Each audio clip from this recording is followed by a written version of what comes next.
Hello बच्चों, आपका मेरे चैनल शिक्षा घर में स्वागत है।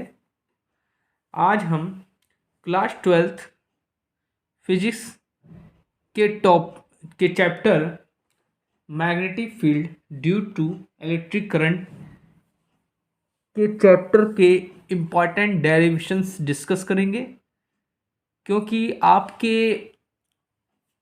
एग्ज़ाम प्री बोर्ड के होने वाले हैं। इसको ध्यान में रखते हुए मैं आप लोगों के लिए इम्पॉर्टेंट लेक्चर्स बनाने जा रहा हूँ। अगर आप मेरे चैनल पर नए हैं तो प्लीज़ मेरे चैनल को लाइक करिएगा, शेयर करिएगा एंड सब्सक्राइब करिएगा। ठीक है, आज के वीडियो में मैं आपको 5 इम्पॉर्टेंट डेरिवेशंस बताऊंगा, जिनमें से एक डेरिवेशंस आपके फाइनल एग्ज़ाम में ज़रूर आएगा। ठीक है, चलिए स्टार्ट करते हैं। पहला लेक्चर हम देखते हैं बायो सेवर्ट लॉ को। Bio Savart law, bio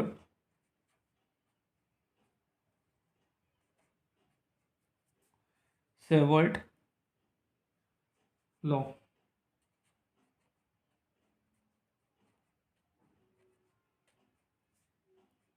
law इन्होंने कहा कि कोई भी कंडक्टर जिसमें करंट फ्लो हो रही है, ठीक है, तो उसके आसपास क्या होता है, मैग्नेटिक फील्ड जनरेट होता है। ठीक है, इसको बताया था बायो सेवर्ट लॉ हमने। ठीक है, तो उन्होंने अपना एक नियम दिया जिसको हम लोग बोलते हैं बायो सेवर्ट लॉ। ठीक, चलिए इसको करते हैं। मान लेते हैं कोई आपका ये कंडक्टर है।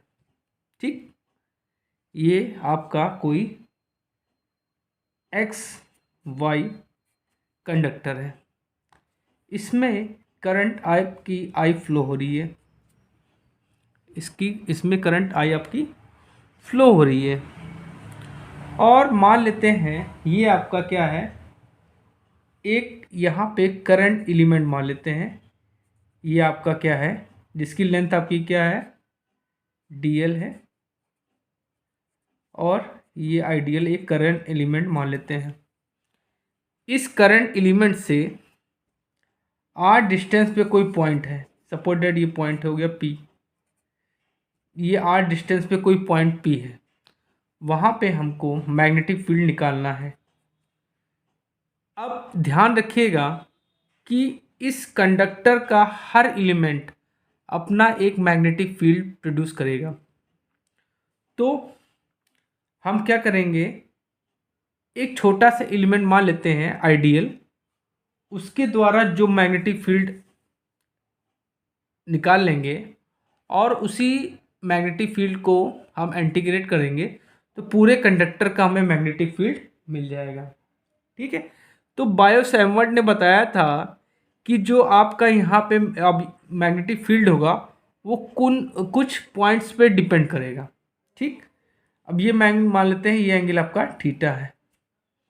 ठीक है, तो उन्होंने बताया कि ये जो डीबी होगा मैग्नेटिक फील्ड, ये क्या होगा, कुछ पॉइंट्स पे डिपेंड करेगा। पहला पॉइंट्स क्या है,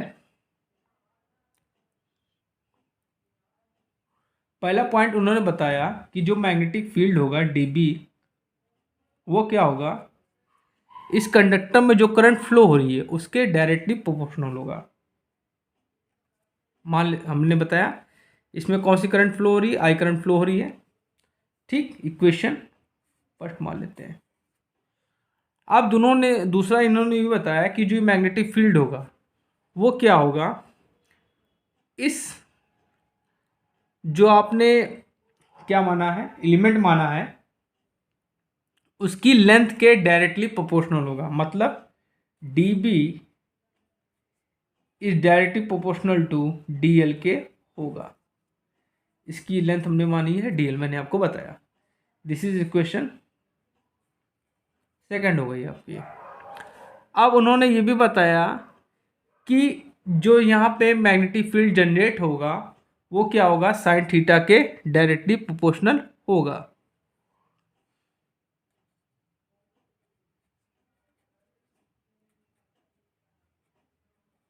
दिस इज इक्वेशन थर्ड।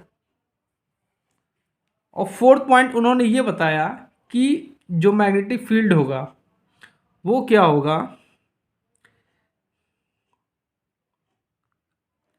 यहाँ से लेकर यहाँ तक की बीच की जो डिस्टेंस होगी, ठीक है, उसके स्क्वायर के इन्वर्सली प्रोपोर्शनल होगा।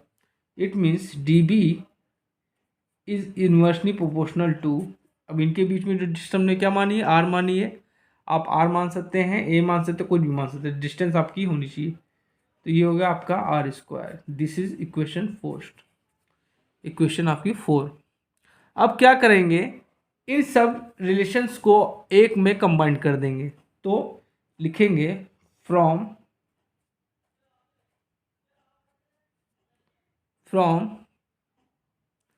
इक्वेशन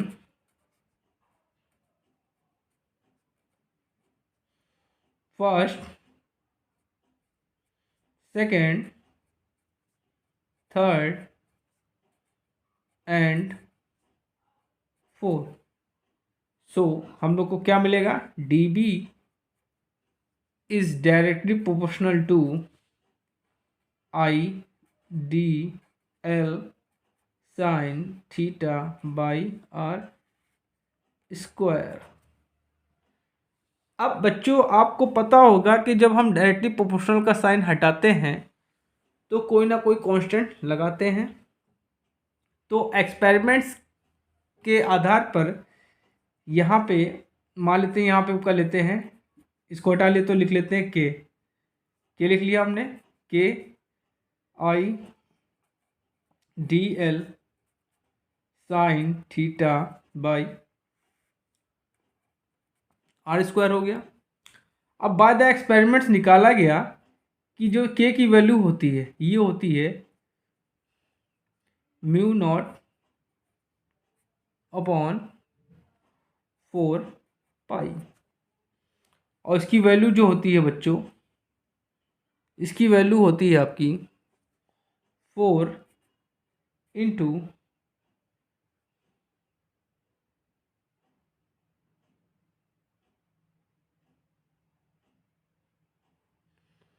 इसकी वैल्यू होती है आपकी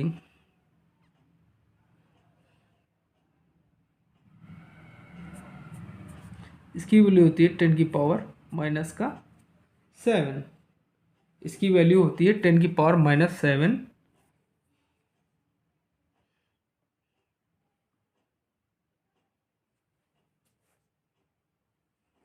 ठीक, टी एम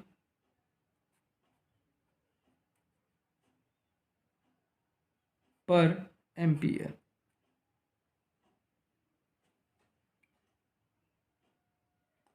ठीक है, और यहाँ पे म्यू नॉट की वैल्यू क्या होती है ये भी आपको पता होना चाहिए, ये होती है 4 pi into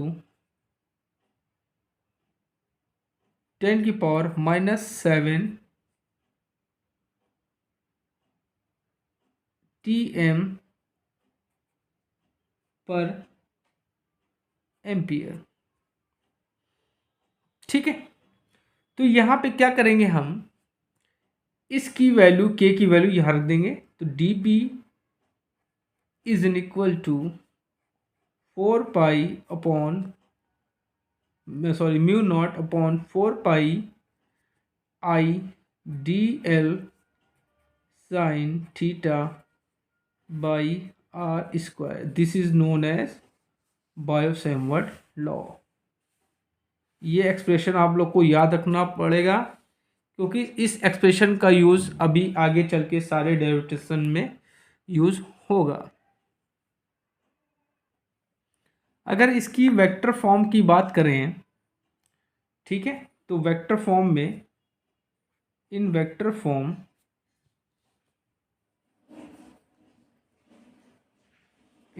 form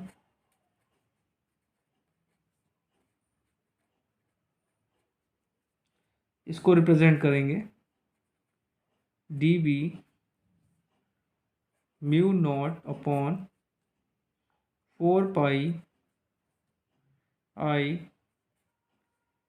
D l vector into r vector upon r cube. आपसे वेक्टर फॉर्म भी पूछ सकता है। अगर हमको पूरे कंडक्टर का मैग्नेटिक फील्ड निकालना है तो क्या करेंगे, लिखेंगे मैग्नेटिक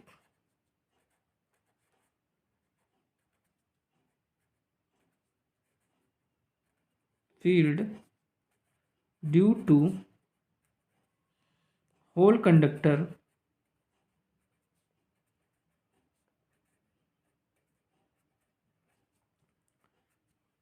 तो ये हो जाएगा आपका, इसको इंटीग्रेट कर देंगे तो ये आपका बी बचेगा,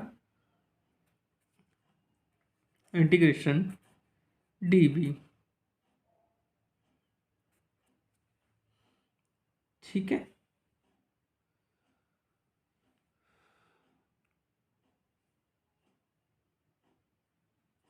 ठीक, तो ये हो जाएगा integration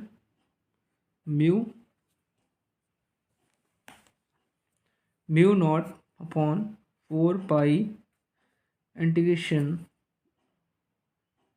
I D l to r upon r cube. अच्छा बच्चों, अगर हम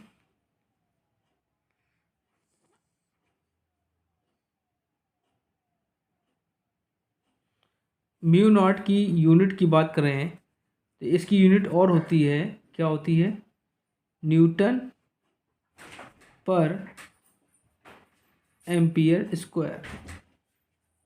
ठीक है, और इसको क्या बोलते हैं, म्यू नॉट को बोलते हैं एब्सोल्यूट परमेबिलिटी, एब्सोल्यूट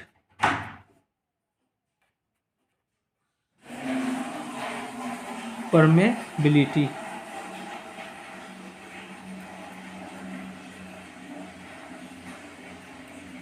ठीक बच्चों, चलिए अब नेक्स्ट डेरिवेशंस के बारे में बात करते हैं। चलिए बच्चों, नया डेरिवेशन देखते हैं, ये बहुत इंपॉर्टेंट है, कई बार पूछा गया है। Magnetic field due to straight conductor carrying current. ठीक, magnetic field due to straight conductor carrying current. ठीक, ये डेरिवेशन आपका कई बार पूछा गया है। ठीक, तो मान लेते हैं एक स्ट्रेट कंडक्टर मान लेते हैं, ये आपका स्ट्रेट कंडक्टर हो गया, ये आपका क्या है, y है, और ये आपका x है। ठीक है, इसमें करंट फ्लो हो रही है आपकी I, इसमें I करंट फ्लो हो रही है। ठीक, अब मान लेते हैं कि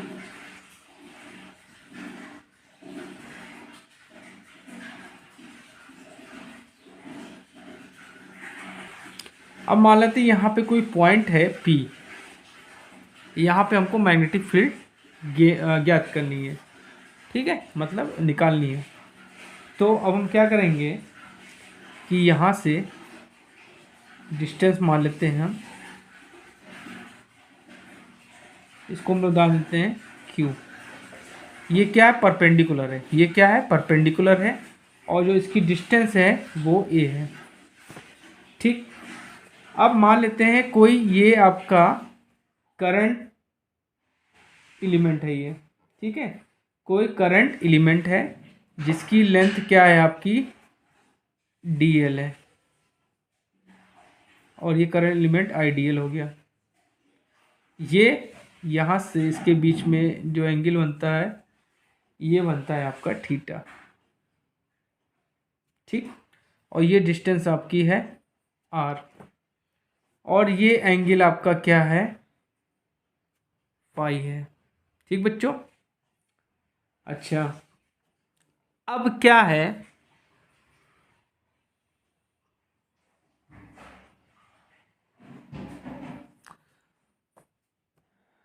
अब इसके क्या होंगे, इसके दो कंपोनेंट होंगे, एक ये होगा आपका,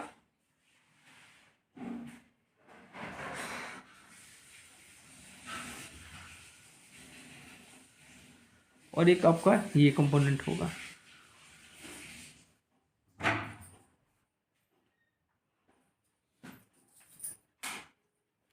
ये कंपोनेंट आपका फाई वन होगा,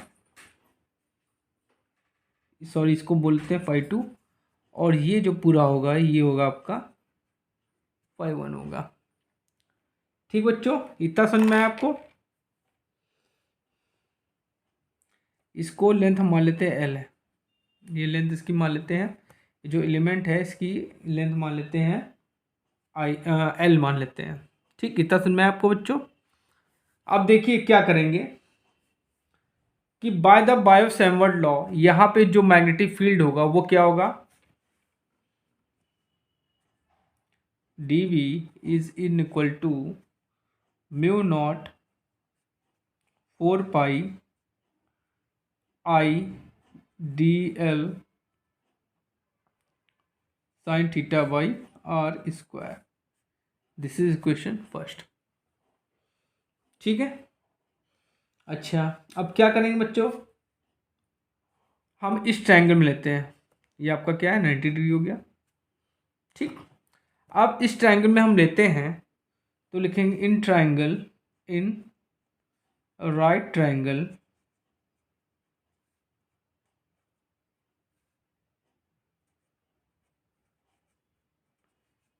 क्या हो जाएगा, इसको ओ बोल देते हैं, P Q O.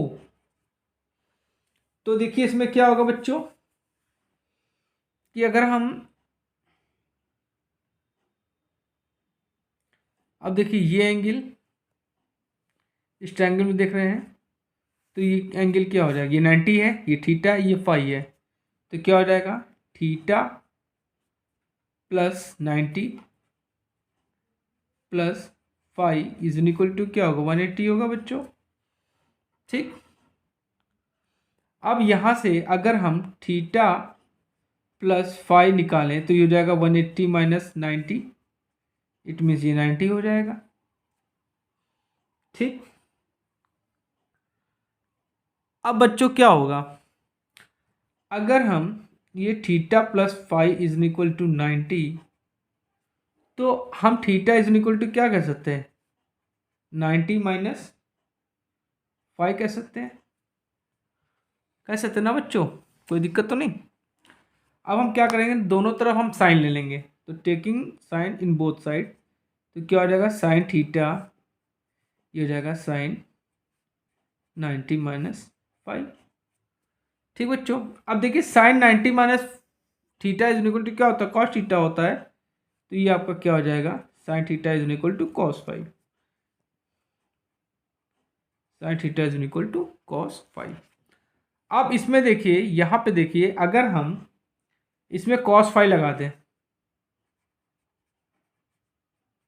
Cos five लगा दें तो इसके सामने जो होगा ये क्या हो जाएगा,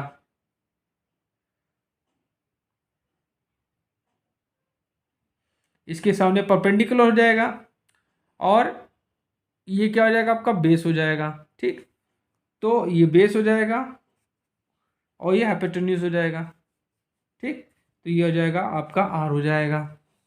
ठीक, अब क्या करेंगे, यहाँ से अगर हम ए की वैल्यू निकालेंगे, ठीक है, अगर हम आर की वैल्यू निकालेंगे तो क्या हो जाएगा ए बाई कॉस फाइव हो जाएगा। ठीक बच्चों, ठीक है, अच्छा अब इसी ट्रायंगल में अगर हम tan फाइव लगा दें, इसी ट्रायंगल में अगर हम tan फाइव लगा दें तो क्या हो जाएगा, ये बेस, ये आपका क्या हो जाएगा परपेंडिकुलर हो जाएगा। ठीक, और ये आपका बेस हो जाएगा, तो क्या होगा परपेंडिकुलर मतलब एल, और ये हो जाएगा आपका ए। तो अगर हम इसको लिख सकते हैं तो एल इज इक्वल टू क्या हो जाएगा ए tan फाइव हो जाएगा। तो अगर हम इसको डिफ्रेंशिएट कर दें तो क्या हो जाएगा d l is equal to sec square phi, और ये आपका डी फाइव हो जाएगा। इतना समझ में आया बच्चों? तो आपको आर की वैल्यू मिल गई, ठीक है, डी एल की वैल्यू मिल गई, साइन थीटा की वैल्यू मिल गई। तो ये तीनों वैल्यू कहाँ रख देंगे, हम इक्वेशन फर्स्ट में रख देंगे। तो लिखेंगे पुटिंग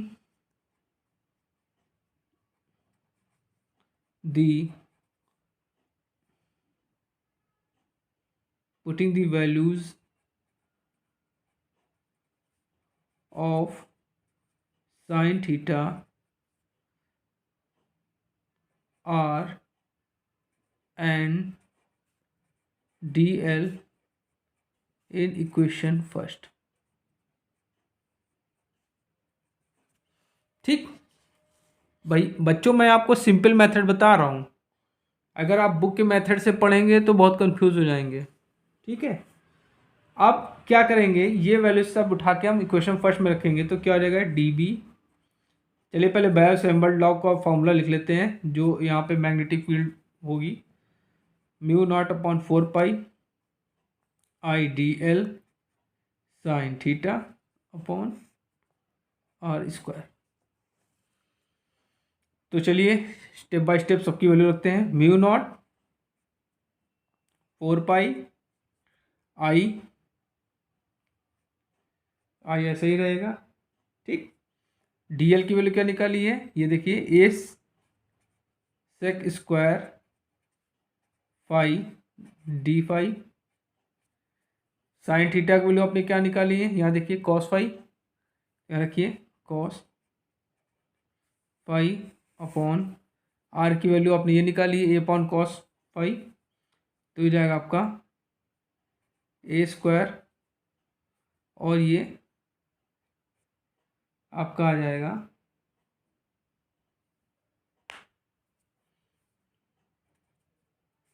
कॉस स्क्वायर फाई। ये सब वैल्यू हमने उठा के रख दी।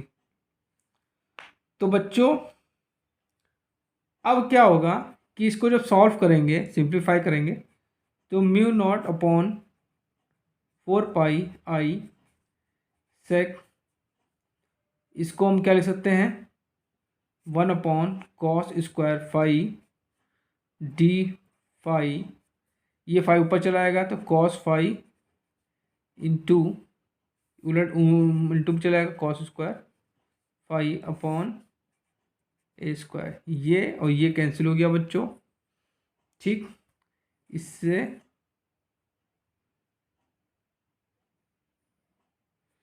ये कैंसिल हो गया, तो आपका क्या आया mu not upon 4 pi I cos phi upon D phi upon A, ये आपको मिल गया डी बी। तो इस, अब ध्यान से देखिए, इस छोटे से पार्ट के कारण क्या है आपका मैग्नेटिक फील्ड, यहाँ पे क्या होगा, ये होगा D B is equal to mu not upon 4 pi I cos phi D phi upon A. अगर हम पूरे कंडक्टर का निकाले तो क्या करना पड़ेगा, हमको इंटीग्रेट करना पड़ेगा। ये आपकी क्या हो जाएगी, लोअर लिमिट हो जाएगी, देख रहे हैं, और ये आपकी अपर लिमिट हो जाएगी। तो चलिए, तो पूरे के लिए लिखेंगे, ठीक है, तो लिखेंगे the total magnetic field of the conductor, total magnetic field of the conductor. बच्चों जब आप बोर्ड एग्जाम में ये डेरिवेशन करेंगे तो थोड़ी बहुत लैंग्वेज आपको लिखनी पड़ेगी, लैंग्वेज लिखने की प्रैक्टिस डाल लीजिए, क्योंकि अगर आप थोड़ा बहुत लैंग्वेज नहीं लिखेंगे तो इससे आपका गलत इंप्रेशन पड़ेगा एग्जामिनर पर। ठीक है, थोड़ी बहुत लैंग्वेज आप लिख लीजिएगा, और मैंने समझा भी दिया आपको। ठीक है, तो इसको क्या करेंगे, अगर हमको पूरा निकालना है तो क्या करेंगे, इंटीग्रेट कर देंगे। तो इंटीग्रेट करेंगे तो क्या हो जाएगा, बी आ जाएगा, इंटीग्रेशन लिमिट माइनस ले लेंगे 5 1, ये आपका 5 2 हो जाएगा अपर लिमिट, और ये रख दीजिए mu not upon 4 pi I cos phi D phi upon ए।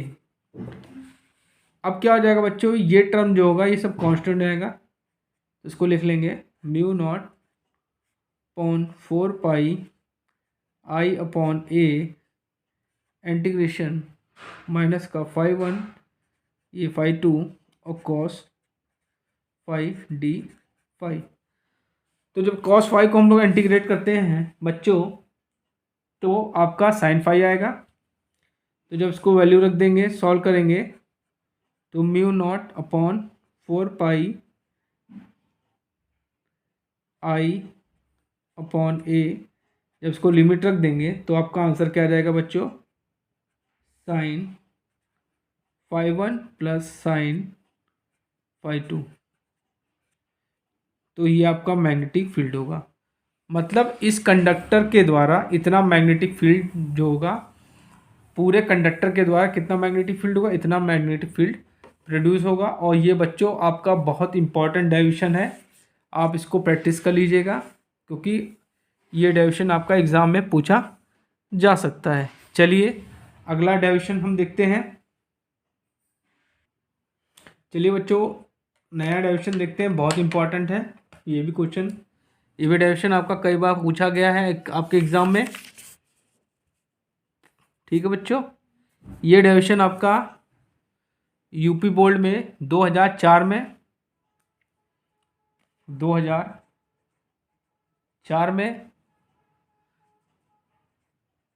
8 में 11 में 14 में 16 17 18 में पूछा गया है। तो इस हिसाब से बच्चों ये बहुत इंपॉर्टेंट डेरिवेशन है, आपको जो देखना चाहिए। अब देखिए आपको लिखना क्या है, लैंग्वेज में बता दे रहा हूँ, क्योंकि लिख नहीं पाऊंगा क्योंकि बहुत टाइम हो जाएगा। इसमें लिखना है आपको, मान लेते हैं consider a circular coil of radius r and the carrying current I is directionally show in a figure. मतलब मान लेते हैं कि कोई आपका सर्कुलर कॉइल है जिसकी रेडियस क्या है, r है, और इस करंट में, इस कॉइल में आपकी करंट I फ्लो हो रही है। अब हमको क्या करना है कि इस सेंटर पर हमें मैग्नेटिक फील्ड फाइंड करनी है।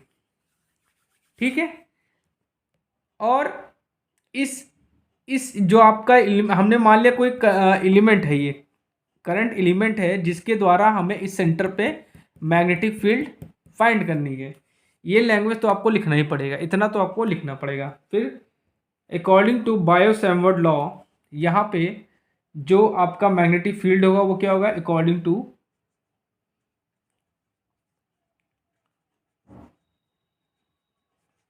बायो-सैवर्ट लॉ, मैं लैंग्वेज आपको फिर से बता दे रहा हूँ। क्या लिखेंगे कि मैंने considered a circular coil whose radius is r, a current I is flowing this in this coil, we have to calculate the magnetic field on the center of the coil due to a current element। इतना आप लिखेंगे। लिखने के बाद लिखेंगे according to bio-Savart law. तो इस पे यहाँ पे मैग्नेटिक फील्ड क्या होगा, by the Biot Savart law d B is an equal to mu not upon 4 pi I D L sine theta upon are square. ये होता है बायो-सैवर्ट लॉ।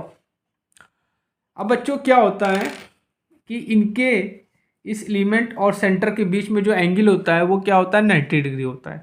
तो यहाँ पे साइन थीटा क्या हो जाएगा, 90 हो जाएगा। तो क्या हो जाएगा, mu not upon 4 pi I D L sine 90 upon ये आर स्क्वायर हो जाएगा। अब साइन 90 की वैल्यू क्या होती है बच्चों, आपको पता है 1 होती है। तो क्या हो जाएगा, mu not upon 4 pi I D l by are square. तो बच्चों क्या हुआ कि इस एलिमेंट के कारण जो मैग्नेटिक फील्ड कितना होगा, इतना होगा। अगर हमको पूरे कॉइल के द्वारा जो मैग्नेटिक फील्ड प्रोड्यूस होगा उसको निकालना होगा, तो क्या करेंगे, इंटीग्रेट कर देंगे। तो इंटीग्रेट करने पे क्या होता है, ये हो जाएगा आपका b हो जाएगा। ठीक है, और integration mu not upon 4 pi I D L upon are square.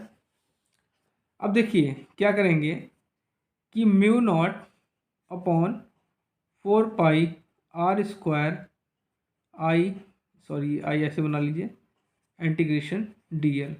तो ये डी एल की वैल्यू होती है आपकी 2 पाई आर। मतलब यहाँ पे इंटीग्रेशन डी एल मतलब क्या हुआ कि लेंथ का सर्कुलर जो आपकी कॉइल है उसकी पूरी टोटल लेंथ, या कह सकते हैं सर्कमफ्रेंस, ठीक है, नहीं सॉरी, इसका कह सकते हैं पैरामीटर, क्या कह सकते हैं पैरामीटर, या total length of the coil.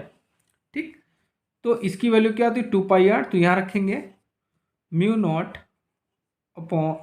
I upon 4 pi are square into ये हो जाएगा आपका 2 pi r. R cancel out हो गया, पाई कैंसिल आउट हो गया, 2 कैंसिल आउट हो जाएगा। तो आपका मैग्नेटिक फील्ड क्या आ जाएगा mu naught I upon 2 r. तो यही आपका मैग्नेटिक फील्ड हो गया, सेंटर पे क्या हो जाएगा ये मैग्नेटिक फील्ड हो गया। अब मान लेते हैं अगर कॉइल्स में एन टर्न्स हैं, ठीक है, मान लेते हैं कि कॉइल में एन टर्न्स हैं। If coil has n turns तो मैग्नेटिक फील्ड क्या होगा बच्चों, B is in equal to mu naught n I upon 2 r. तो ये आपका मैग्नेटिक फील्ड हो जाएगा।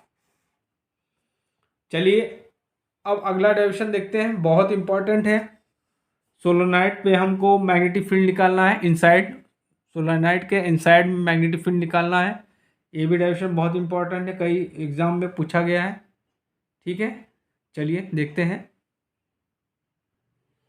चलिए नया डेरिवेशन देखते हैं, मैग्नेटिक फील्ड इनसाइड आ सोलोनाइड। देखिए आप यहाँ पे एक सोलोनाइड देख रहे हैं, ठीक, और आपको इनसाइड यहाँ पे मैग्नेटिक फील्ड निकालना है इनसाइड। ठीक, तो आप इसमें क्या लिखेंगे, लैंग्वेज लिखेंगे consider a long air cored solenoid having closely packed coil as shown in figure. ठीक है, ठीक, अब क्या करेंगे, मैं फिर से बता रहा हूँ कि आप लोग मानेंगे कि एक लॉन्ग एयर कोल्ड सोलोनाइड को माना जो कि क्या है वो मतलब क्लोज है, ठीक है, वो बंद है कॉइल से, वो पूरी सर्किट से बंद है। ठीक, अब मान लेते हैं इस कॉइल में करंट क्या फ्लो हो रही है, आई करंट फ्लो हो रही है। ठीक, आई इस कॉइल में करंट फ्लो हो रही है, और इस कॉइल के जो टर्न्स है वो क्या है एन है। ठीक है, और बी क्या है magnetic field inside the solenoid. जो आपका कैपिटल बी क्या है वो क्या है magnetic field inside the solenoid, magnitude of magnetic field inside the solenoid. अब क्या करेंगे कि हम यहाँ पे एम्पियर सर्कुलर लॉ यूज करेंगे। एम्पियर सर्कुलर लॉ का यूज करके हम लोग क्या करेंगे मैग्नेटिक सोलोनाइड के इनसाइड में मैग्नेटिक फील्ड की वैल्यू निकालेंगे। ठीक है, चलिए देखते हैं।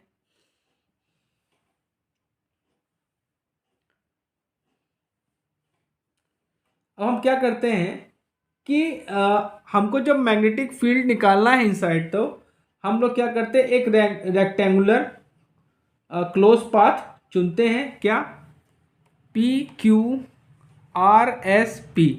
ये पाथ को हम चुनेंगे।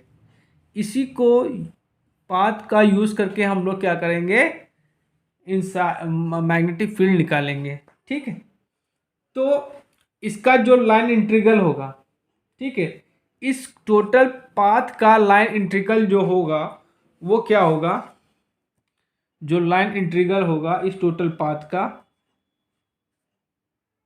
इसको बोलते हैं लाइन इंटीग्रल। ठीक है, आप लोग याद रखिएगा, लाइन इंटीग्रल ये क्या होगा, यहाँ से यहाँ चलेगा तो लिखेंगे यहाँ से लोअर लिमिट हो गई, ये अपर लिमिट हो जाएगी, तो लिखेंगे integration lower limit p upper limit q, ठीक, b dl डॉट, ठीक, फिर प्लस अब यहाँ से ये लोअर लिमिट हो जाएगी, ये आपकी अपर लिमिट हो जाएगी, क्या आ जाएगा q r b dot dl, ठीक, प्लस फिर r से s, तो आपकी लोअर लिमिट क्या हो जाएगी, r हो जाएगी upper limit s b dot dl, plus अब यहाँ s से p आएगा तो integration lower limit s upper limit आपकी p b डॉट dl। अब इन सब की वैल्यू हम अलग अलग निकालेंगे, उठा के एक ही में रख देंगे तो आपका टोटल मैग्नेटिक फील्ड निकल आएगा, ठीक। चलिए अब क्या करेंगे, जबकि ये सबकी वैल्यू निकालते हैं, चलिए पहले इसकी वैल्यू निकालते हैं। तो अगर हम इसकी वैल्यू निकालेंगे तो क्या होगा, ध्यान से समझिएगा, integration lower limit p q b dot dl, तो इसको हम लिखेंगे p q b dl, cos theta एक फॉर्मूला होता है इनका। अब p q b dl, अब ये वैल्यू क्या हो, ये यहाँ पे एंगल आपका क्या दिख रहा है, जीरो, तो ये एंगल हो जाएगा आपका कॉस जीरो एंगल, तो आपको वैल्यू क्या मिल जाएगी यहाँ पे, ये मिल जाएगी bl, ठीक। सिमिलरली अब हम इसकी वैल्यू निकालेंगे, तो चलिए इसकी वैल्यू निकालते हैं, इसकी वैल्यू चलिए यहाँ निकाल लेते हैं पार्टीशन करके, q r b dot dl is equal to क्या हो जाएगा, q r b dl cos, अब देखिए इनके बीच में एंगल कितना आ रहा है, 90 डिग्री, तो कॉस 90 की वैल्यू बच्चों क्या होती है, ज़ीरो होती है, तो ये आपका टर्म क्या आ जाएगा, ज़ीरो आ जाएगा। अब इसी तरह इसको भी निकालेंगे, p integration r s b dot dl is equal to बेटा क्या होगा, जीरो होगा, क्यों, क्योंकि ये आउटसाइड है, मैग्नेटिक फील्ड के आउटसाइड, तो वहाँ पे मैग्नेटिक फील्ड की वैल्यू क्या हो जाएगी, जीरो हो जाएगी। और यहाँ पे भी देखिए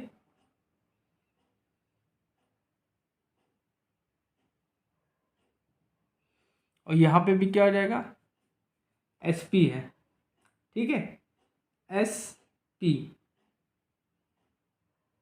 ये भी क्या हो जाएगा, जीरो हो गया, क्योंकि ये भी एंगल क्या है, ये भी एंगल क्या है 90 डिग्री हो जाएगा, तो ये भी क्या हो जाएगा, जीरो हो जाएगा, तो लिख लीजिए s p b dot d l is also zero. तो ये चारों वैल्यू उठा के हम इस इक्वेशन में पुट कर देंगे बच्चों। सिंपल सा डेरिवेशन है बच्चों, आप लोग घबराते हैं, अगर आप कोई भी डेरिवेशन करिए कॉन्सेप्ट समझ के करिए तो आपको बिल्कुल हलवा लगेगा, हलवा हलवा आपको बनाना है, बढ़िया से पका के खा लीजिए अगर आपका कॉन्सेप्ट क्लियर है तो। अगर आपका कॉन्सेप्ट क्लियर नहीं है तो चाहे जितना भी सिंपल एडिशन होगा, न्यूमेरिकल होगा, आप नहीं कर पाओगे, ठीक। तो ये वैल्यू उठा के सब इसमें रख देंगे, तो इसकी वैल्यू हमने डी एल निकाली थी, बी एल निकाली थी, इसकी वैल्यू ज़ीरो, इसकी वैल्यू ज़ीरो, इसकी वैल्यू ज़ीरो, तो लाइन इंटीग्रल बी ये हो जाएगा आपका बी एल, ठीक। अच्छा, तो और ये लाइन इंटीग्रल क्या होगा, ये किसके बराबर होगा, mu by the Ampere circular law, mu naught into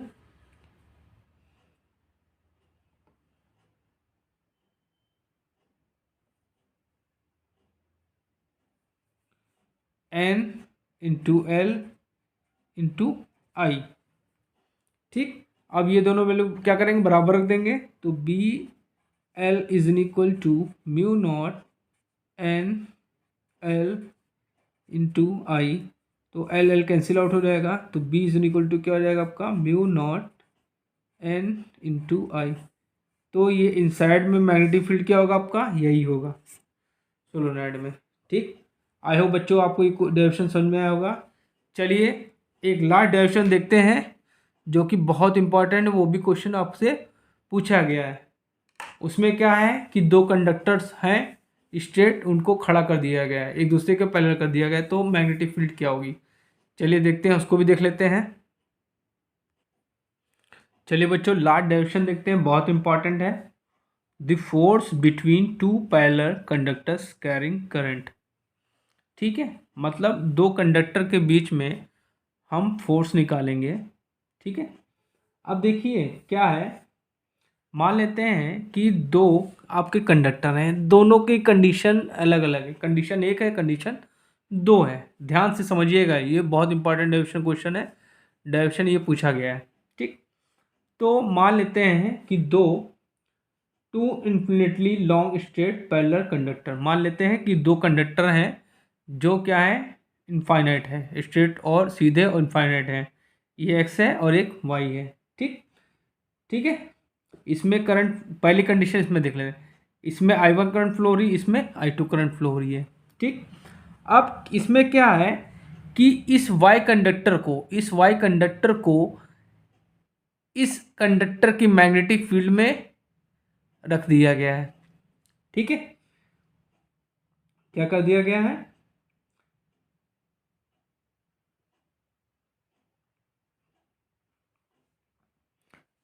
इस कंडक्टर को, y कंडक्टर को इस मैग्नेटिक फील्ड वाले इस एक्स एक्स कंडक्टर की मैग्नेटिक फील्ड में रख दिया गया। दोनों के बीच में डिस्टेंस क्या है, r है।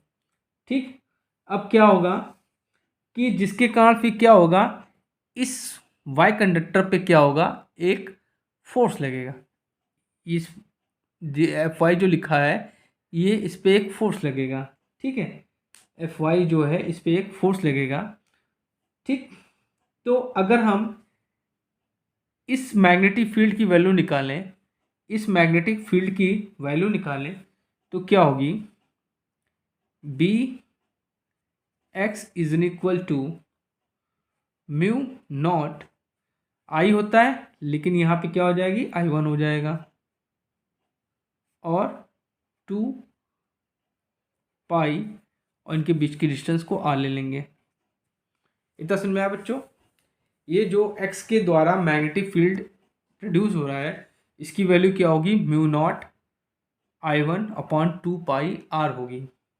ठीक, अब इस पे जो फोर्स लगेगा वो क्या होगा, F y is equal to क्या होगा, B I1 L sine theta, लेकिन यहाँ पे एंगल क्या बच्चों 90 है, तो ये हो जाएगा बी I1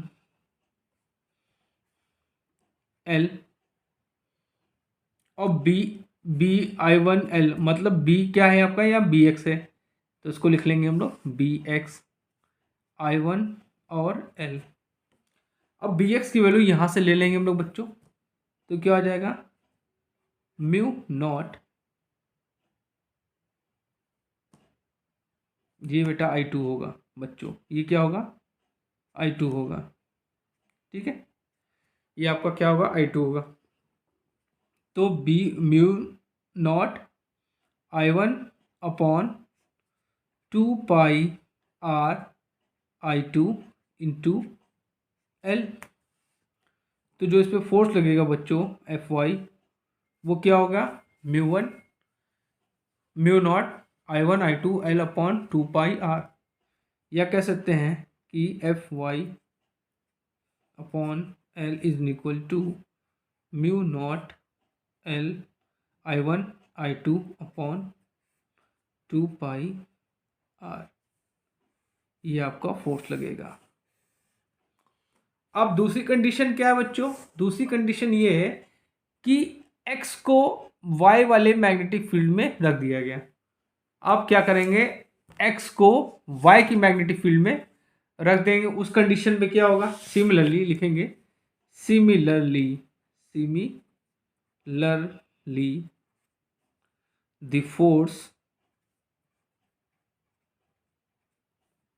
ऑन कंडक्टर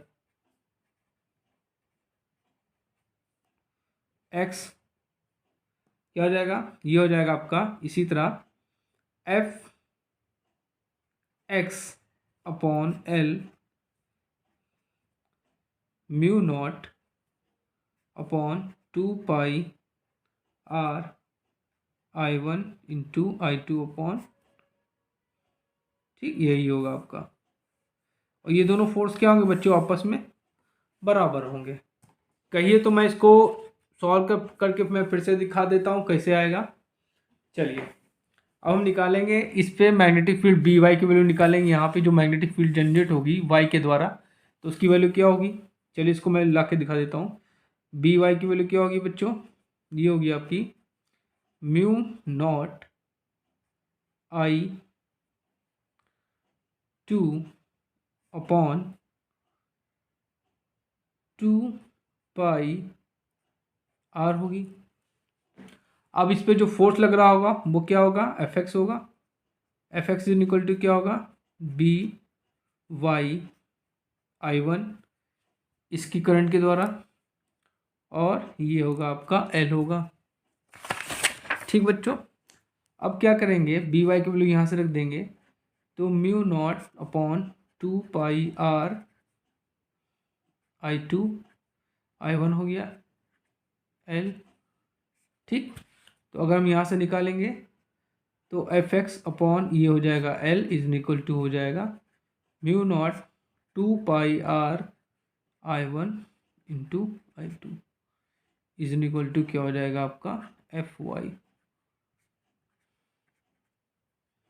ये डेरिवेशन बच्चों पूछा गया है। तो बच्चों मैंने आज आपको 5 इंपॉर्टेंट डेरिवेशंस बताए हैं, समझाए हैं।